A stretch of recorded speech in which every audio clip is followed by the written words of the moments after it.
Este es El Mundo del Derecho y el Derecho en el Mundo, un programa de análisis, comentarios y discusiones sobre temas de actualidad tratados desde una perspectiva jurídica. Y ahora con ustedes, el doctor Carlos Gabuardi.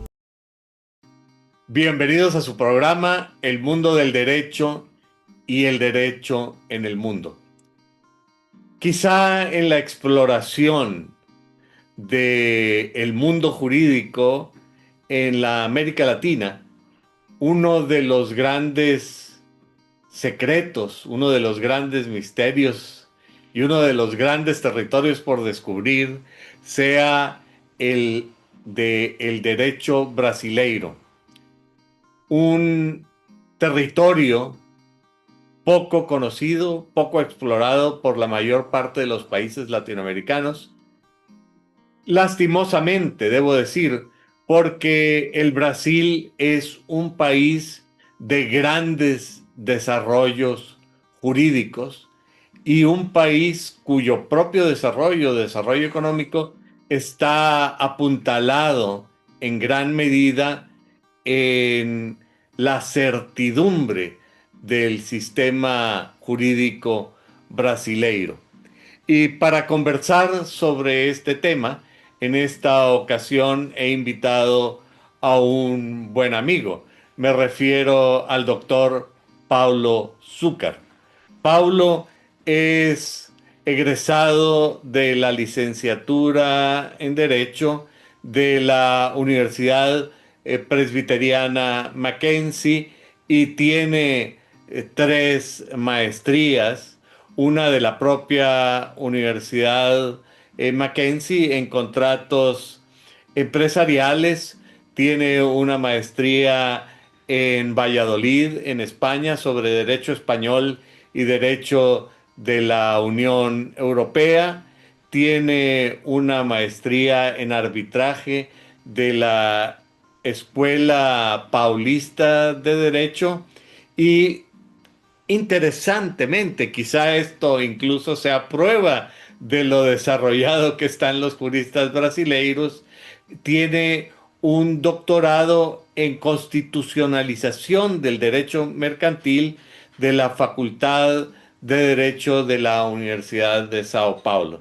Así es que uno en principio pensaría que con tanta formación se trata de un intelectual predominantemente dedicado a la actividad universitaria, pero debo decir que Paulo, desde hace muchos años, quizá desde el origen de su propia carrera como abogado, se ha dedicado a la práctica profesional del derecho y actualmente ejerce desde su propio despacho Zúcar Abogacía.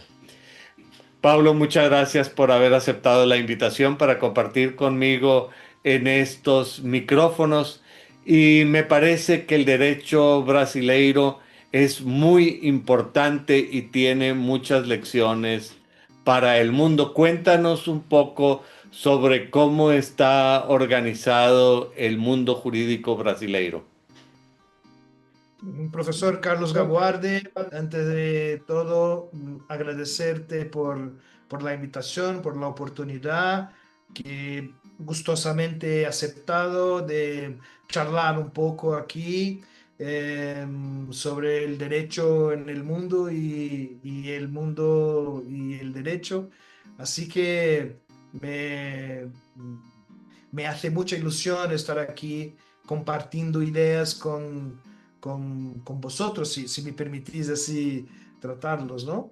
Y para decir un poco de derecho, bueno, el derecho brasileño no quiero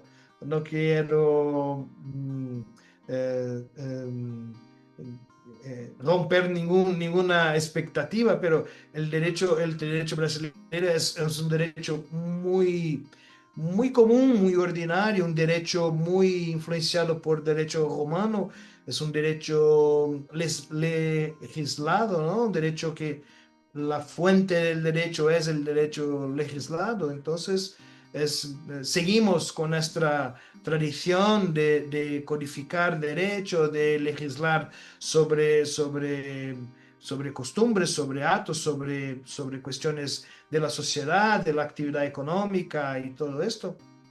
Y el derecho está más o menos conformado como está el derecho de Hispanoamérica. A lo mejor por lo idioma nos dificulta un poco intercambiarnos ideas y experiencias, ¿no? Pero creo que analizando los derechos de Hispanoamérica y el derecho de Brasil, encontraremos muchas más conexiones do que diferencias, ¿no? Es un derecho más o menos organizado como es el derecho de los países hispanohablantes o hispanoamericanos. Y el poder judicial también, y la actividad económica también, ¿no? Así, en Brasil eh, sufre de las mismas dificultades de los otros países americanos. El Brasil está entre la octava, décima segunda economía mundial, pero en términos de desarrollo humano está, no sé, como India, ¿no? Que es la cuarta economía mundial, pero está en unos índices de desarrollo humano muy bajo, ¿no? Así está Brasil, ¿no? Una economía que en mis tiempos de colegio, de bachillerato, llamaba de una economía en desarrollo, ¿no? Una economía que estaba por llegar, por venir aún, ¿no?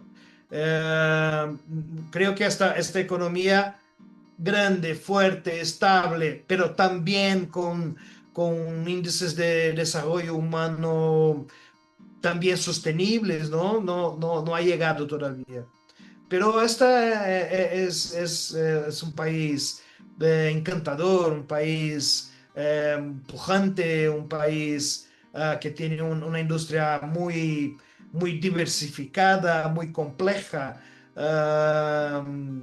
eh, que no tenemos la seguridad jurídica que el profesor Carlos Gabuardi imagina que tenemos, lamentablemente. Eh, y creo que ningún país hoy, ¿no? Hoy por hoy, en los días actuales, no creo que ningún país tenga una estabilidad jurídica, una estabilidad económica, social, como teníamos hace algunos años, ¿no? Y creo porque el mundo ha mudado, ha cambiado y nosotros también, y la humanidad, y el clima, y la gente, y los gobiernos, y la izquierda y la derecha, y todo esto, creo que nos ha alimentado de una otra forma, de una otra manera, nos estamos orientando de una otra forma, de una otra manera. Los millennials, la generación Z han cambiado mucho, ¿no? Sus objetivos de vida han cambiado mucho, de los objetivos, por ejemplo, de mi generación, de la generación del profesor Carlos Gaboardi. Entonces creo que estamos en el ojo del huracán, estamos en un periodo de grandes transformaciones, estamos viviendo esto hoy. A lo mejor uno no entienda o no, no esté conmigo, pero vamos, yo creo que está clarísimo que estamos en grandes transformaciones, ¿no? Sí. Y que, no sé, en 10 o 20 años volveremos a nuestros ojos al pasado y veremos qué grandes transformaciones vivimos, que estábamos justamente viviendo las transformaciones en el cotidiano, y muchos no se dieron con cuenta. Pero creo que todo es avanzar, ¿no? Avanzar. Yo creo que la humanidad hace movimientos de un péndulo, ¿no? Pendulares, que va y vuelta, que va una vez más conservador, otra vez más liberal, otra vez un costumbre así, otra vez una costumbre así y tal, pero al fin y al cabo avanzamos, ¿no? Avanzamos, aprimoramos. Y esto me parece fundamental para el desarrollo de la humanidad, una humanidad más justa, una humanidad más solidaria, más sostenible, economías fuertes, seguridad jurídica de verdad, ¿no? La seguridad jurídica verdadera. Hoy vivimos una seguridad jurídica, no sé, mucho más el discurso, en la narrativa, do que en la cotidianidad, ¿no? En la práctica judicial o la práctica económica cotidiana. Sin embargo, el Brasil sigue siendo y es primordialmente uno de los centros más atractivos para la inversión internacional alrededor del mundo. Es decir, el Brasil recibe inversiones de Europa, de los Estados Unidos y de grandes potencias económicas. Y una cosa interesante es que el Brasil, siendo un país continental, un país de naturaleza continental, está muy descentralizado, tanto económica como políticamente, y adopta justamente el sistema federalista al estilo de los Estados Unidos. Platícame cómo se conjugan todos estos aspectos y quizá lo podrías ligar un poco a la tradición imperial brasileira, que es la hereda justamente del Portugal, que transfiere la capital del imperio a Sao Paulo, ¿verdad? De Sí, que sí, tengo sí. entendido que incluso los colores verde y amarillo, más que los que dice la propaganda, son los colores de la Casa de Braganza. Sí, ¿verdad? Sí, sí, sí, claro, claro. Hoy dicen, no, que siempre dijeron, ¿no? Que el amarillo recuerda el oro, las riquezas del país, el verde, la Amazonía y la naturaleza y tal, no sé qué, pero sí, la Casa de Braganza de los imperadores portugueses que aquí instalaron el imperio portugués en 1808. ah, Tenían los colores verde y amarillo, ¿no? Ah, ¿Qué decir de Brasil? Brasil ah, creo que el octavo país en dimensiones territoriales. Somos 8.500.000 kilómetros cuadrados de territorio. Somos 220.000 millones de habitantes. Es una economía pujante, es un mercado consumidor importante. Tenemos recursos naturales abundantes. Entonces, por todo esto, la mano de obra, aunque hay muchos impuestos, la mano de obra es barata.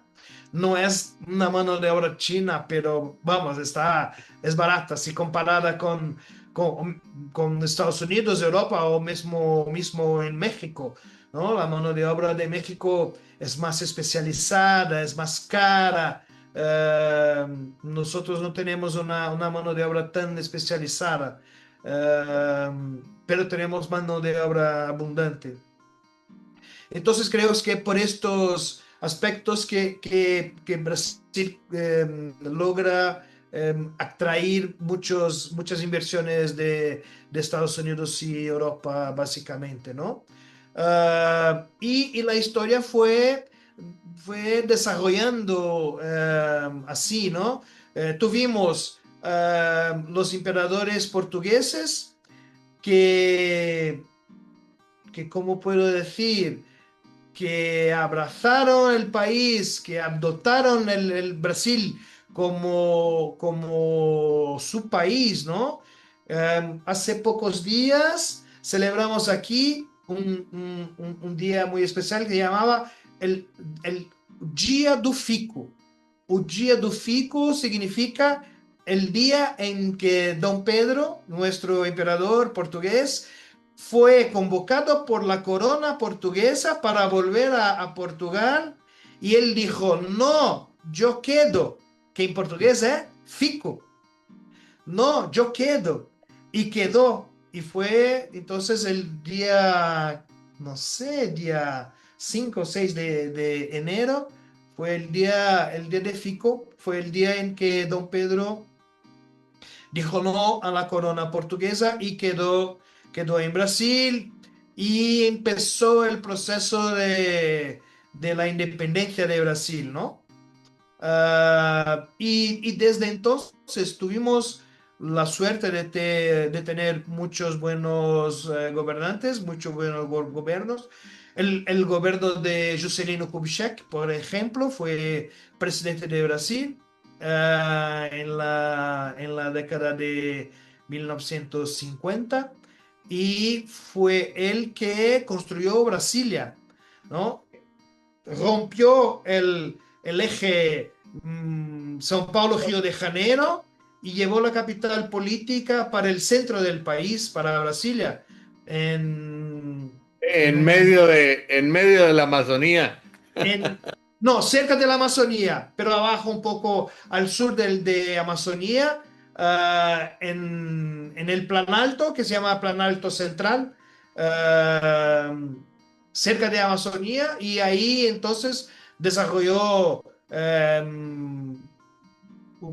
toda la región, ¿no? Toda la región de Goiás, el distrito mismo, la capital federal y toda la burocracia gubernamental, ¿no? Para alimentar esta nueva región. Entonces fue una decisión, un paso muy importante que hoy acreditamos el justo valor a Juscelino Kubitschek.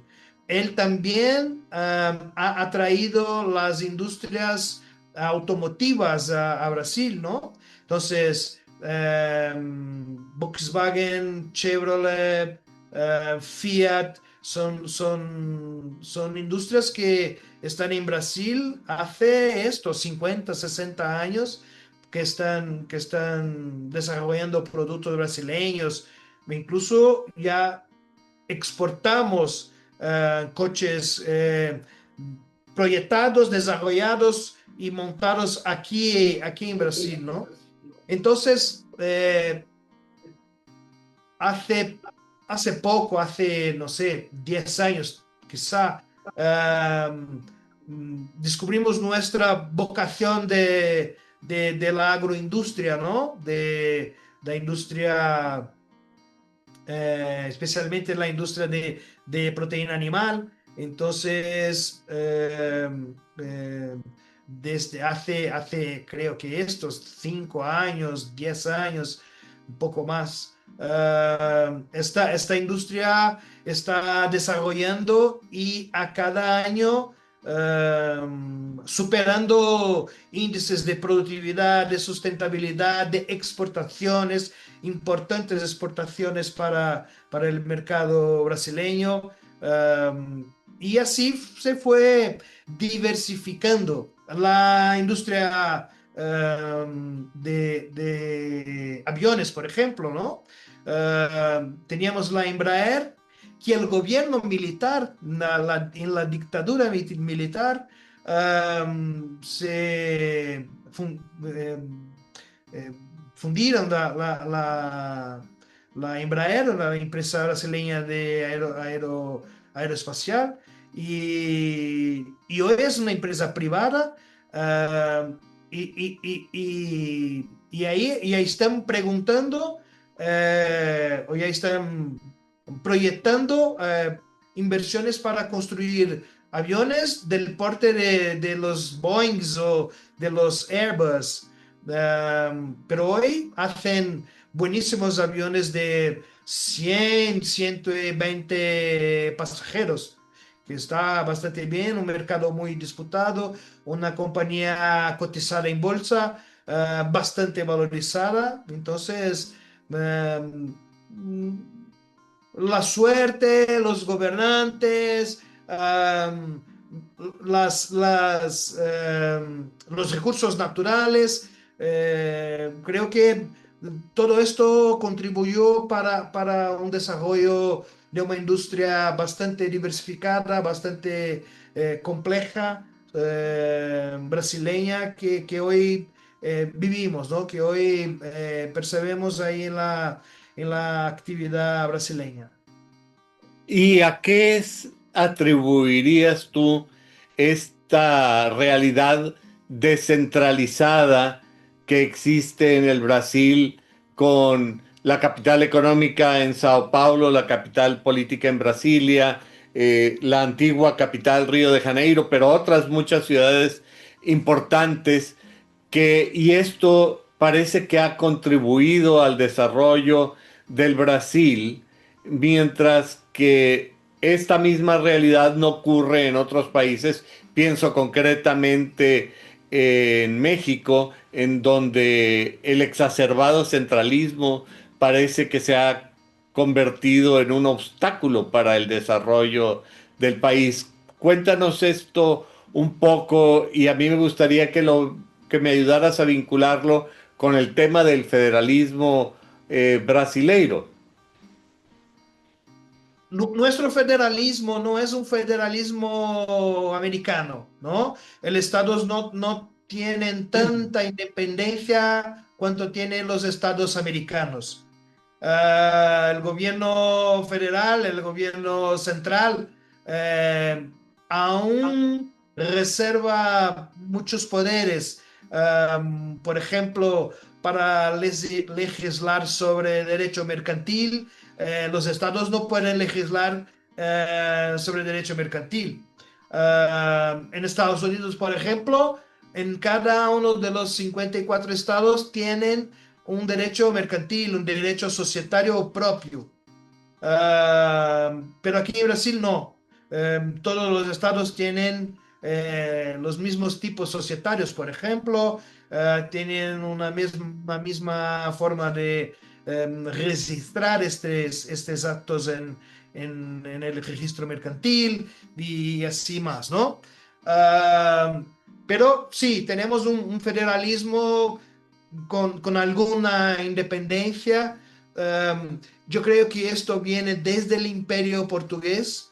El Imperio Portugués, si imaginas el mapa de Brasil, el Imperio Portugués ha dividido el país en fajas o franjas, y en cada una atribuyó un nombre Capitanía Hereditaria, que era como una donación de un territorio para una familia portuguesa, ¿no? O porque tenía dinero, o poder económico, o porque tenía poder político, o porque tenía intereses con la corona. Y creo que así imaginaron la administración de Brasil, porque es un país enorme, ¿no? Es un país de una dimensión continental. Entonces es imposible eh, tenemos sí una misma lengua, un mismo idioma, pero em, el brasileño de Río de Janeiro tiene un acento, el brasileño de São Paulo otro, el brasileño de Brasilia o de Salvador de Bahía otro, ¿no? Y así tenemos muchas formas de hablar el portugués, palabras que son muy específicas de cada lugar, ¿no? Entonces, es un país enorme y que por su propia dimensión no podría estar sujeto a una administración, a una ciudad, que es la ciudad, que es la política, la capital económica, la capital no sé qué. No, imposible, imposible. Tenemos unas regiones con más industrialización, São Paulo. Tenemos unas regiones con más actividad agroindustrial, Goiás, Tocantins, Mato Grosso. Tenemos Amazonía, tenemos Belém do Pará, que fue la capital de la COP30 hace 2 meses. Tenemos más al norte Fortaleza o Salvador de Bahía, que son dos ciudades bastante conocidas. Río de Janeiro, São Paulo. Más al sur tenemos Puerto Alegre, que es una ciudad bastante importante para todo el Cone Sur, Paraguay, Uruguay, Argentina, va mucho a Puerto Alegre. En fin, yo imagino que desde los tiempos imperiales, la corona portuguesa entendió que por la extensión del país no habría otra manera de administrarlo sino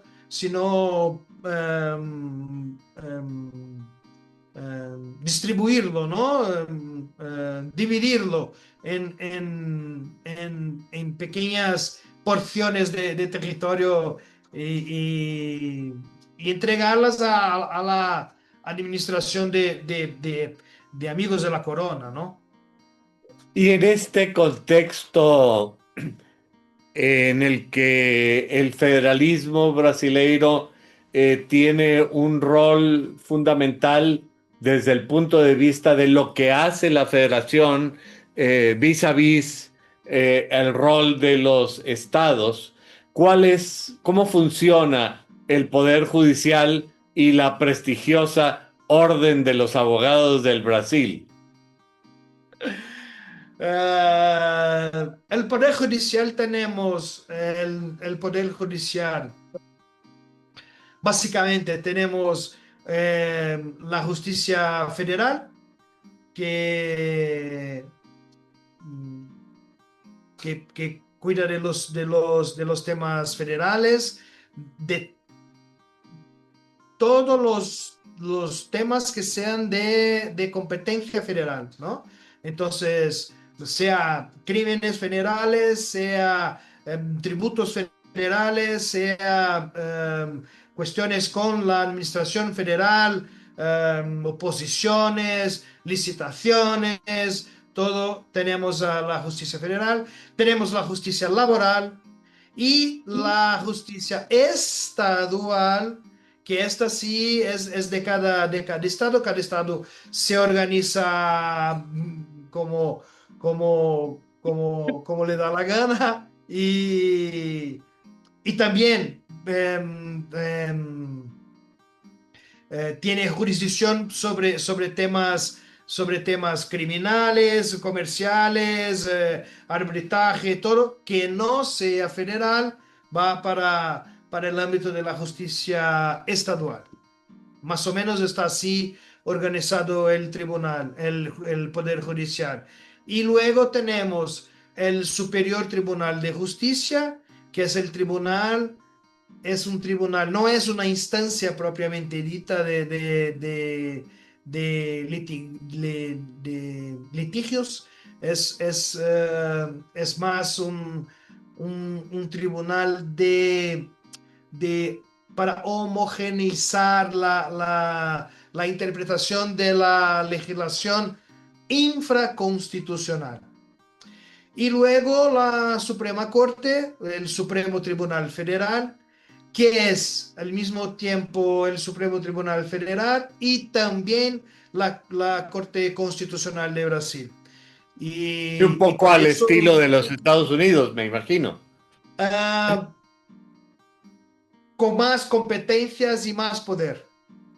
Con más competencias y más poder. ¡Ay, qué Más poder. interesante! Con más competencias y más poder. Por esto es, si hacéis una investigación ahí por Google y otras herramientas, seguramente encontrarán muchas críticas sobre el Tribunal Constitucional brasileño, especialmente sobre Alexandre de Moraes. Es un juez, un ministro de la Suprema Corte Constitucional que incluso ha sido, como digo, ha sido condenado, una condena sobre de la ley, aplicación de la ley Magnitsky. Trump ha aplicado la ley Magnitsky contra el ministro de la Suprema Corte Constitucional brasileña, Alexandre de Moraes. Y muchos lo critican por esta ampliación de jurisdicción constitucional, ¿no? Entonces, han acumulado muchísimo poder la Suprema Corte Constitucional brasileña.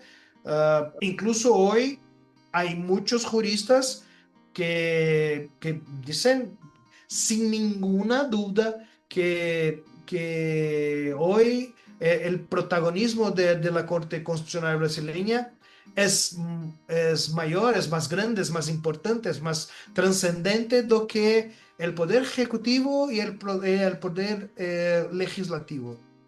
A ver, amplíanos esta situación que ocurre con el juez de Moraes y qué es lo que ocurre en el Brasil en este aspecto, porque con franqueza debo decirte que yo no estaba enterado sobre esta polémica y me imagino que de alguna manera se vincula con el propio tema de tu disertación doctoral, la constitucionalización del derecho mercantil, esta tendencia expansionista de la Corte Suprema. Convérsame un poco sobre esto, porque me parece que los tribunales se convierten realmente en el baluarte más importante para la seguridad jurídica. Sí, es verdad. Y los juristas brasileños critican muchísimo la Corte Constitucional exactamente por esto, porque por esta ampliación de la jurisdicción causa mucha inseguridad jurídica porque entienden los constitucionalistas, los expertos en la Constitución brasileña que muchas decisiones de la propia Corte Constitucional no son constitucionales, o sea, son inconstitucionales, ¿no? Uh, Hay ahí una discusión jurídica larguísima, ¿no? ¿Qué puedo deciros? Mientras creo que hay dos hechos que justifican esta ampliación de jurisdicción constitucional. Una de ellas es que la verdad es que nuestra constitución no ha previsto muchas competencias para el Supremo. Y por la omisión de la ley, por la omisión de la Constitución, el Supremo fue convirtiéndose en un poder protagonista, ¿no? Fueron los ministros de la Corte Constitucional, fueron asumiendo un protagonismo republicano. ¿Por qué no? Porque, ¿no? Sí. Y fueron ampliando su jurisdicción, ¿no? Y también hay una escuela relativamente nueva que habla del neoconstitucionalismo, que sería una publicización de los derechos privados, um, atrayendo para el Supremo cuestiones que antes no eran de competencia del Supremo. Entonces, por ejemplo, hay una ley que crió la obligación de los mercados mantener una cierta protección a los minusválidos. No, pero es inconstitucional porque la regla es del derecho empresarial y tal. Y el Supremo dije, no, es una cuestión de derechos humanos. Mientras se involucra intereses de derechos humanos, el Supremo Tribunal Federal está autorizado a intervenir para decir si la ley es constitucional o no, si la exigencia a lo empresario es constitucional o no. Y eso, claro, implica en muchas otras cuestiones, ¿no? Especialmente para el empresario que estudiará la norma y, bueno, si esta es la normativa, si esta es la norma, si esta es la ley y es por aquí, entonces voy organizarme para estas reglas, ¿no? Si el juego se juega con estas reglas, es con esa. Y luego el Supremo Tribunal Federal interviene para cambiar las reglas en el medio del partido, ¿no? Entonces es complicado para los empresarios trabajar con una inseguridad, con este tipo de inseguridad, ¿no? A cualquier tiempo el Supremo puede intervenir en su actividad. No, no, pero he vislumbrado ahí una cuestión de derecho humano y entonces ahora la regla es esta, ahora está obligado a hacer tal. Y el empresario se choca con esto, ¿no? Eh, por esto, eh, Brasil sigue siendo un destino bastante frecuente para inversiones, pero hemos perdido bastantes inversiones por cuenta de la actuación protagonista de la Corte Constitucional. Porque realmente el inversionista, hay dos cosas que lo motivan. Básicamente, ese deseo de obtener ganancias, el máximo de ganancias que pueda y tratar de minimizar la intervención del gobierno hasta donde pueda. Y se debate entre estos dos factores. Pero parece que el Brasil ha sido muy generoso en cuanto a permitir las ganancias de la empresa libre. Entonces, pero ya no más. Desde 1 de enero de este año estamos implementando una reforma tributaria por ejemplo, yo en mi bufete he recibido muchas inversiones, muchos inversores extranjeros, ¿no? Y todos se sorprendían cuando decíamos que, oye, aquí no tenemos impuesto sobre la distribución de ganancias, pero desde 1 de enero de este año implementamos un impuesto de 10% sobre las ganancias de las empresas, ¿no? Así que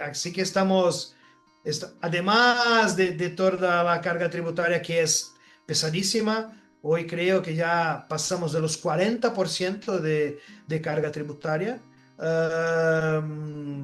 tenemos aún más estos nuevos impuestos sobre ganancias, por ejemplo, sobre alquileres, ¿no? Eh, sí que a mucha sonegación de impuestos sobre alquileres. Entonces, el Poder Federal, el gobierno federal se ha aparellado, se ha creado herramientas para poder cobrar, para ser más efectivo sobre los impuestos que inciden sobre los alquileres, por ejemplo, ¿no? Entonces, ha creado nuevos impuestos y ha aprimorado la cobranza de impuestos que ya existen, pero que por defectos de herramientas, de entendimientos, de la ley, de lo que sea, hay un alto índice de sonegación. Y en este sentido, me parece que esto requerirá de más y mejores juristas.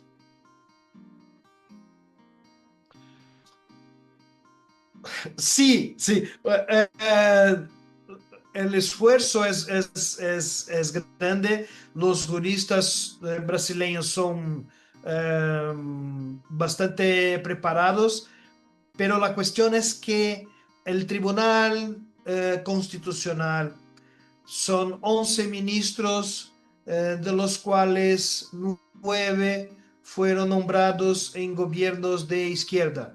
En los últimos 24 años tuvimos 4 años de gobierno de derecha, el gobierno del presidente Bolsonaro, y 20 años del gobierno del Partido de los Trabajadores,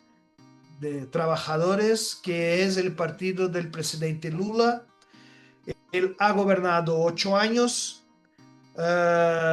Su ministra creo que de planeamiento o algo así, ha gobernado prácticamente otros 8 años. No ha gobernado todo el mandato porque le hicieron un impeachment. Y ahora más 4 años de Lula. Este es el último año de Lula, del tercero mandato. Y se presentará otra vez en octubre, seguro, ya declarado. Se presentará nuevamente para más otra elección.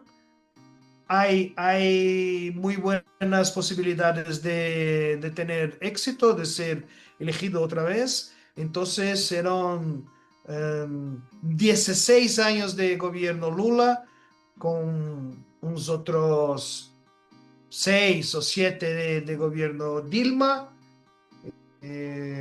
Serán más de 20 años de gobierno de izquierda, que nombraron todos los ministros del Supremo Tribunal Constitucional brasileño. Y esa es la regla del juego. Entonces, nombró juristas que tenían notorio saber jurídico, que tenían reputaciones impolutas y libadas, pero que tienen una visión de mundo, una óptica de izquierda, ¿no? Una óptica más socializante.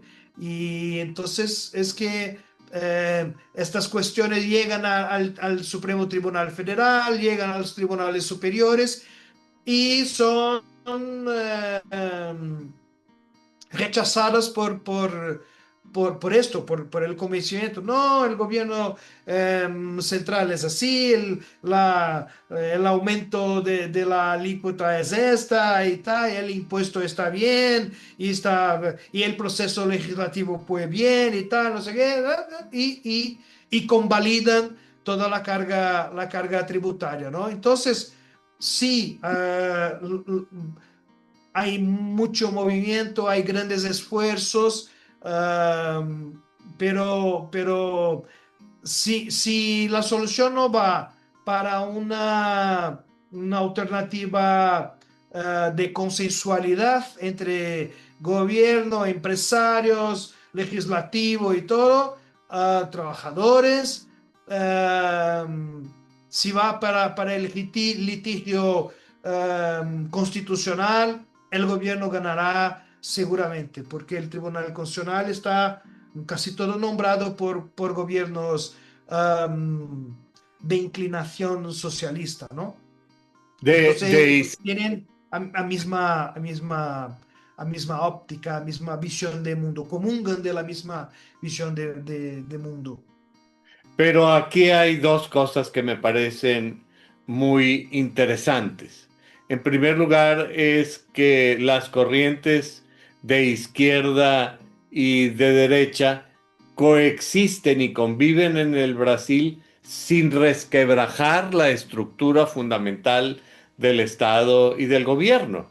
Esto es algo realmente destacable, que es la misma situación que ocurre en Europa frente a otros países, especialmente latinoamericanos, donde hay una polarización que afecta incluso la vida del Estado. A mí me gustaría que un poco me conversara sobre esta coexistencia y convivencia pacífica de ideologías de derecha y de izquierda, por una parte, y por otro, algo que me llama mucho la atención.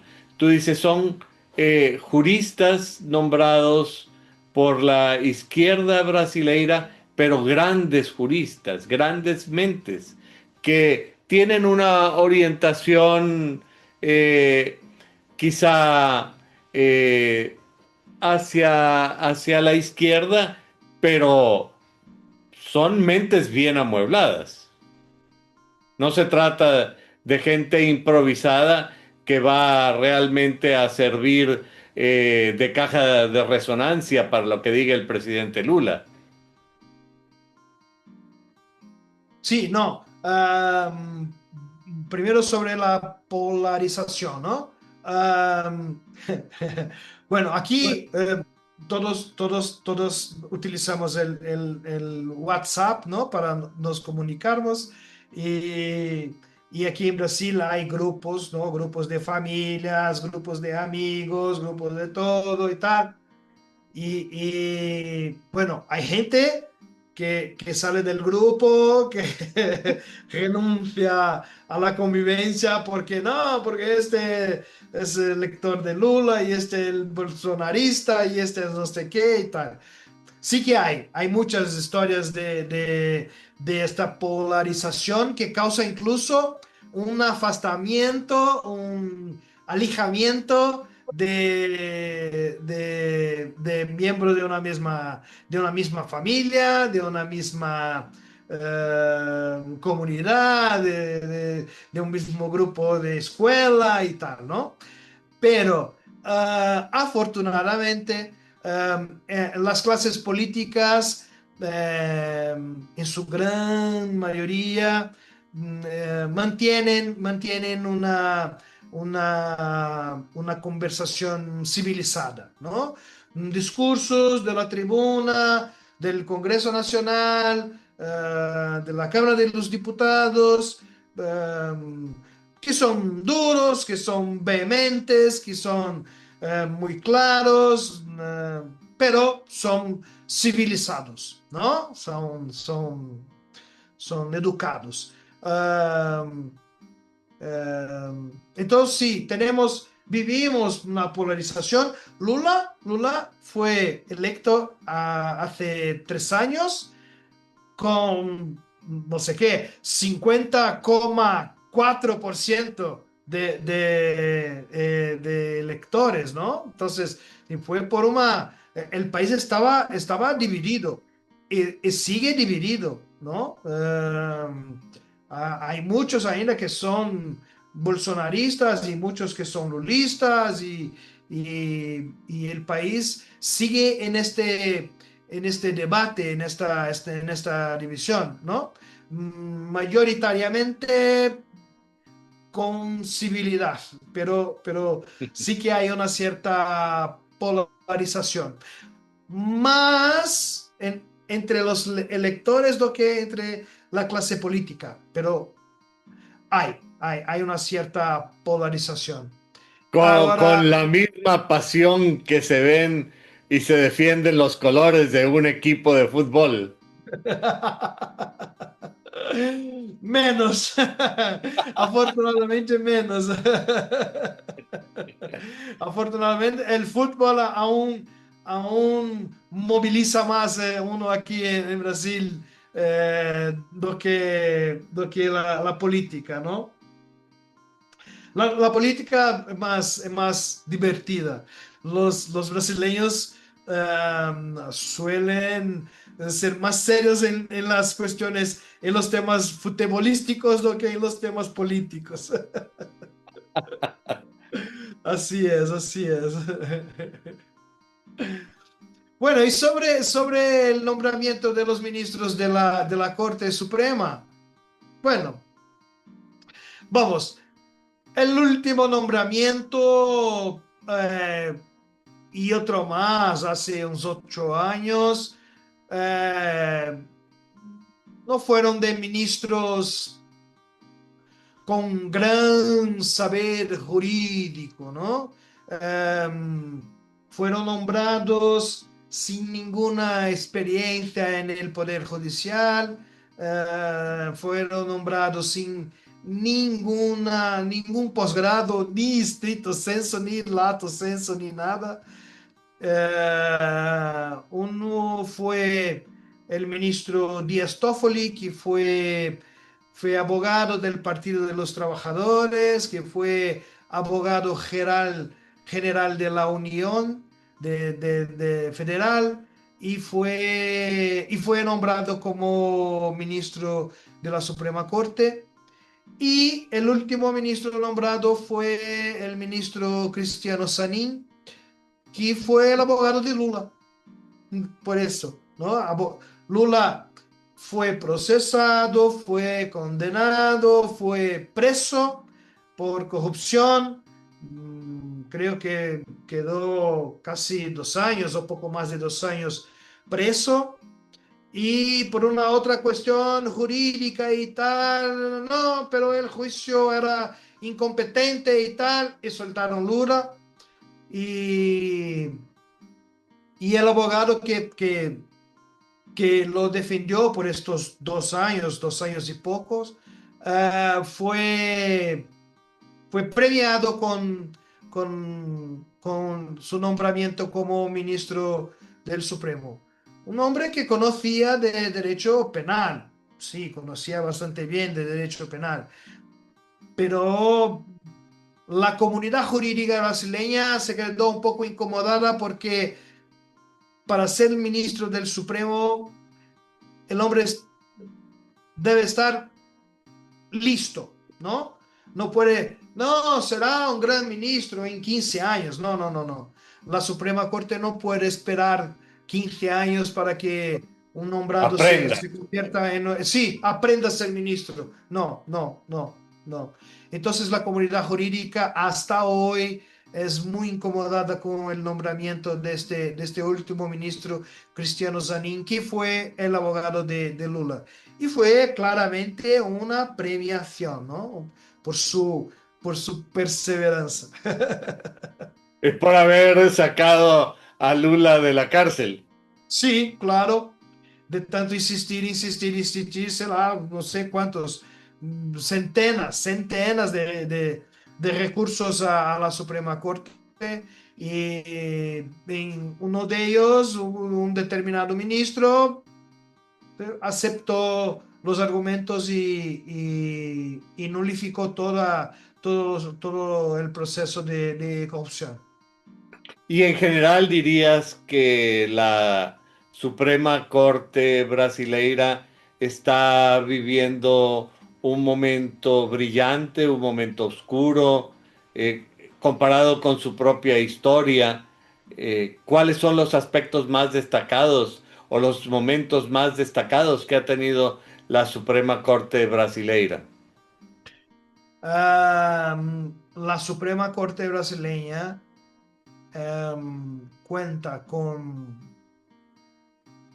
8 o 9 ministros de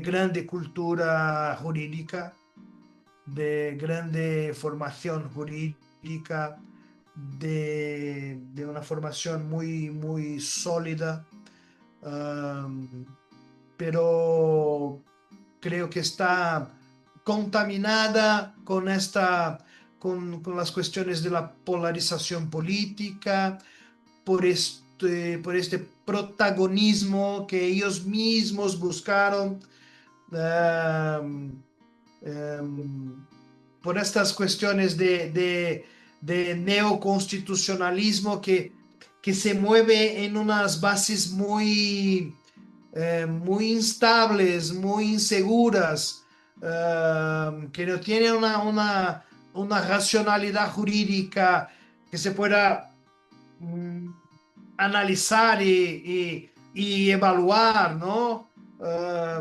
Entonces, creo que vivimos, la Corte Constitucional creo que vive un momento oscuro. Ministros brillantes, pero su conjunto está amenazado, está un poco envasado por estas cuestiones ahí de neoconstitucionalismo, de polarización política, y protagonismo judicial y todo esto, ¿no? Lamentablemente, la Suprema Corte es víctima de nuestros tiempos, ¿no? De nuestros tiempos. En menor grado, pero la Corte Constitucional Americana tenía un entendimiento sobre el aborto y ahora ya ha cambiado para la prohibición, ¿no? Entonces, bueno, creo que todas las cortes constitucionales están sujetas a este protagonismo, a esta polarización política, a estas cuestiones de nuestra humanidad actual. Pero tú dices que la Corte es protagonista y que inclusive llega a veces a tener mucho más poder que el presidente. Esto me habla de independencia judicial y me habla de estabilidad en las posiciones de los jueces. Me parece que son elementos que proyectan bien las posibilidades de desarrollo de la Corte. ¿Qué opinas tú sobre esto? Bueno, sí,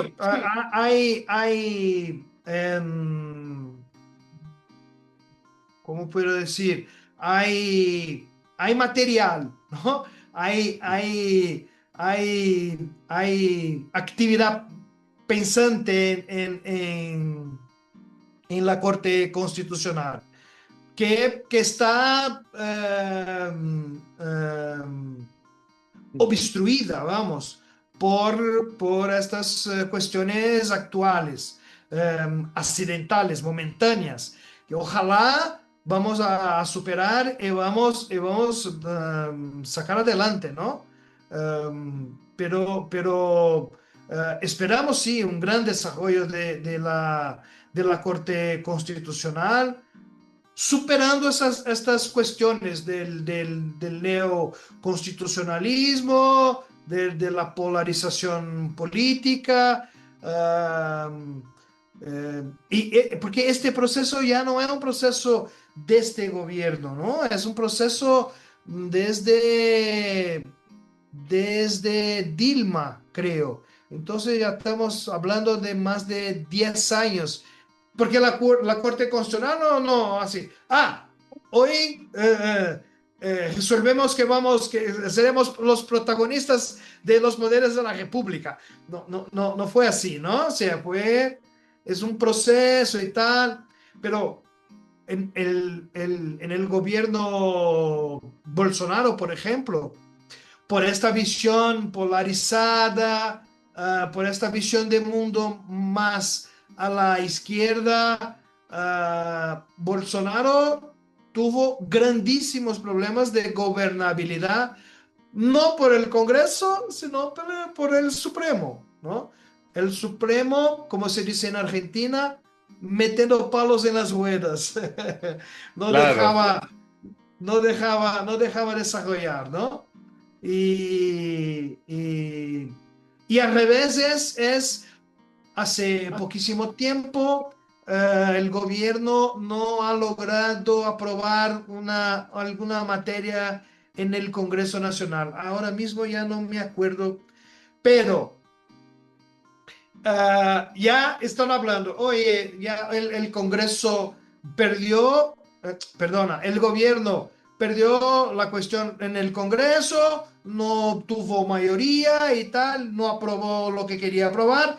Entonces, bueno, cuentas como cierto que la cuestión será judicializada. ¿Por qué? Porque el gobierno sabe que judicializando la cuestión es muy probable que la Corte Constitucional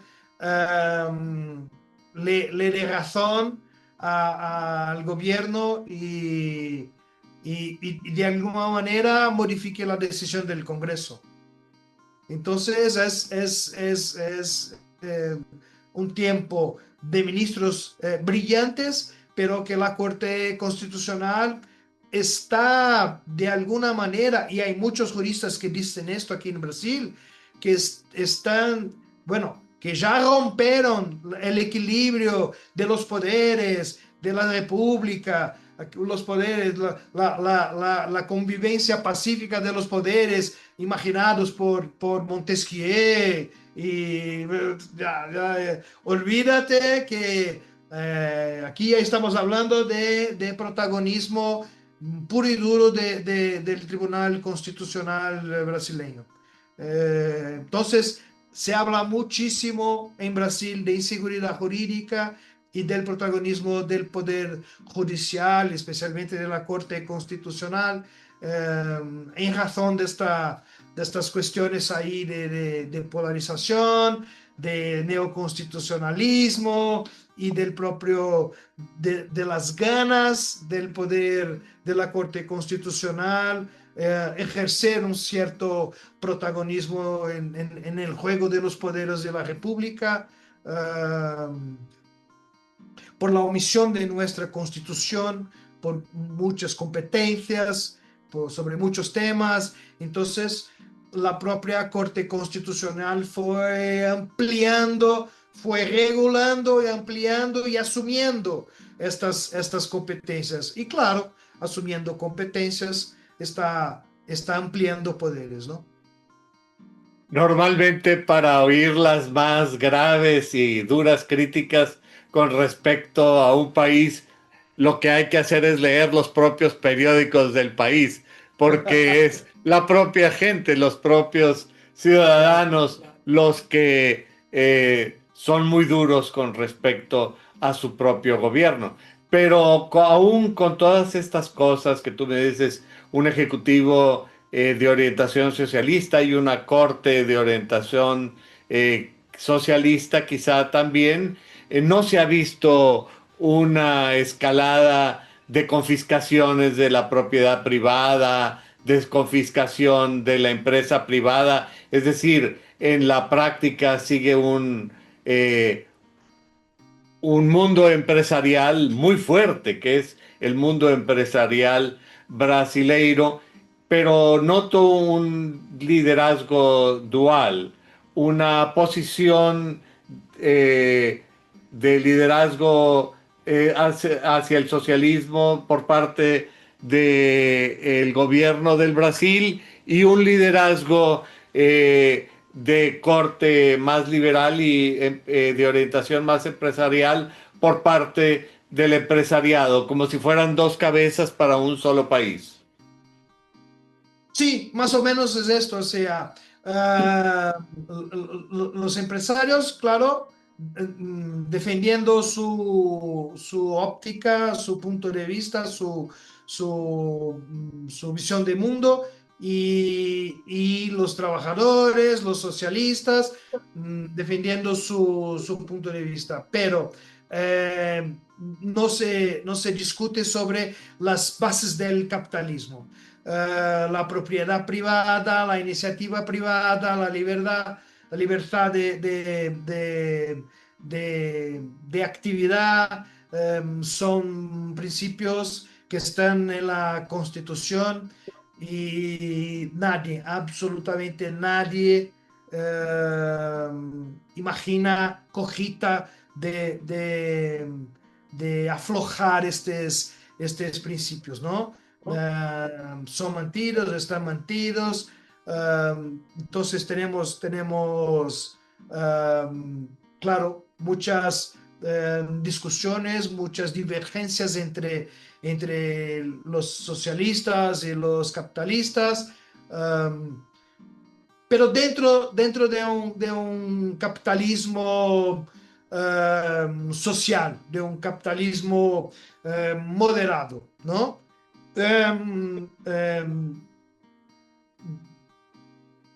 por la herencia portuguesa, latina, americana, tropical, nos ha hecho un pueblo más tranquilo, ¿no? Que le gusta la charla, ¿no? Le gusta la conversación. Uh, estas, entonces somos más dialécticos, somos bastante dialécticos en este sentido, ¿no? De que, claro, uno quiere una economía trabajando, funcionando, los empresarios y tal, pero un poco más de control y en la actividad, un poco más de impuestos sobre las ganancias, un poco más de derechos para los trabajadores y tal, ¿no?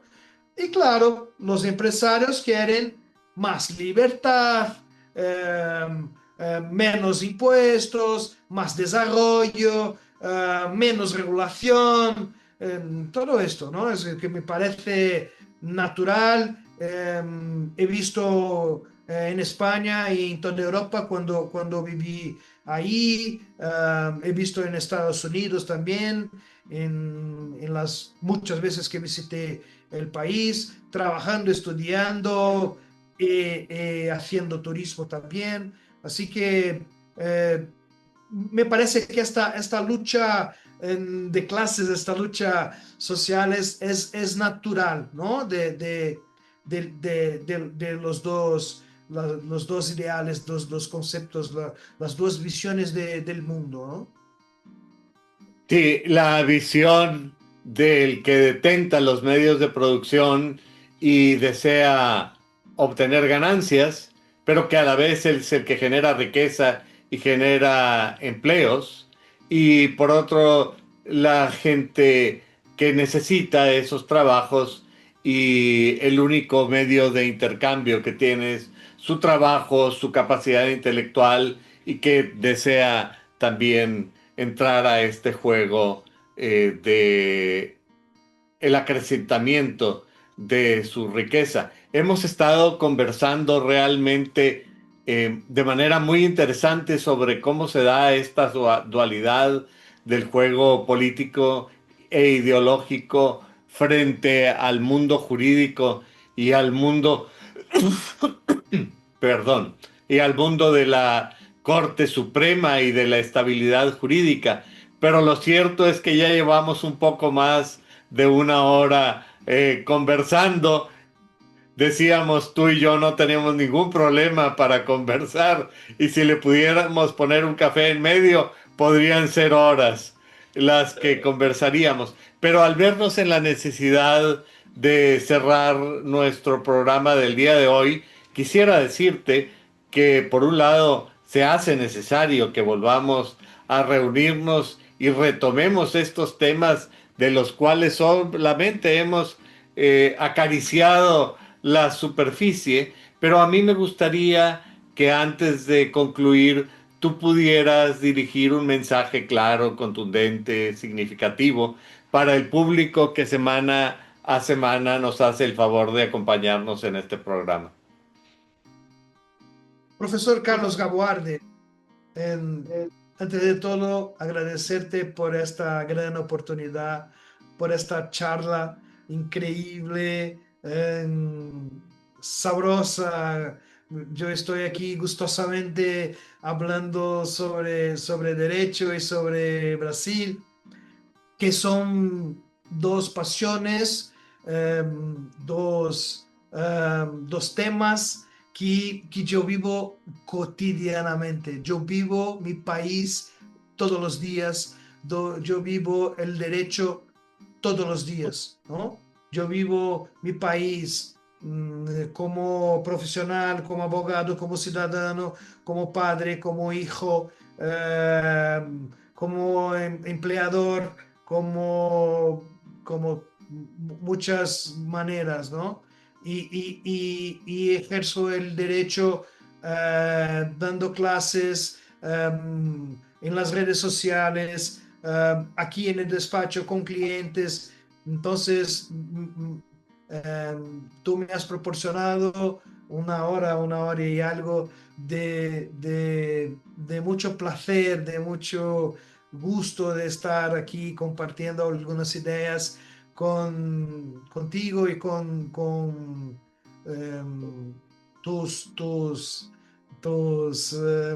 tu audiencia, ¿no? Entonces, agradezco muchísimo.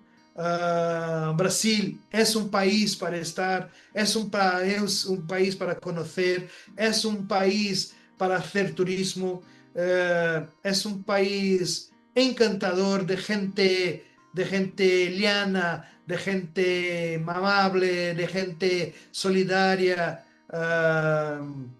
Es un país de grande acogida, que sabe acoger los inversores. En fin, es un país para se conocer. El idioma portugués es un código secreto, pero el brasileño es tan acogedor que él entiende o se esfuerza muchísimo para entender el alemán, el inglés, el castellano, el francés, y nadie tendrá ningún problema de entendimientos aquí en Brasil, en Brasil. Estamos todos aquí de brazos abiertos para todos que quieran conocer, que quieran venir, que quieran. Y yo también, completa disposición de la facultad, de mi querido compañero Carlos Gaguarde y de todos que nos acompañan para trocar ideas, charlar, esclarecer dudas, en fin, estamos a disposición. Pues no me queda más que agradecerte tu generosidad, tu amistad y tu simpatía de siempre. Y al público que semana a semana nos hace el favor de acompañarnos en este programa, les recuerdo que su opinión es muy importante para nosotros y que si consideran que estas ideas son importantes y relevantes para las actividades que ustedes desarrollan, los invito a darle un me gusta a este programa y a suscribirse a este canal, porque es la manera en que el algoritmo de YouTube nos puede ayudar a difundir estas ideas. Al doctor Pablo Zúcar nuevamente le agradezco su participación y sin más por el momento me despido hasta la próxima semana. Muchas gracias, Pablo. Gracias, gracias. Chao, chao, Carlos.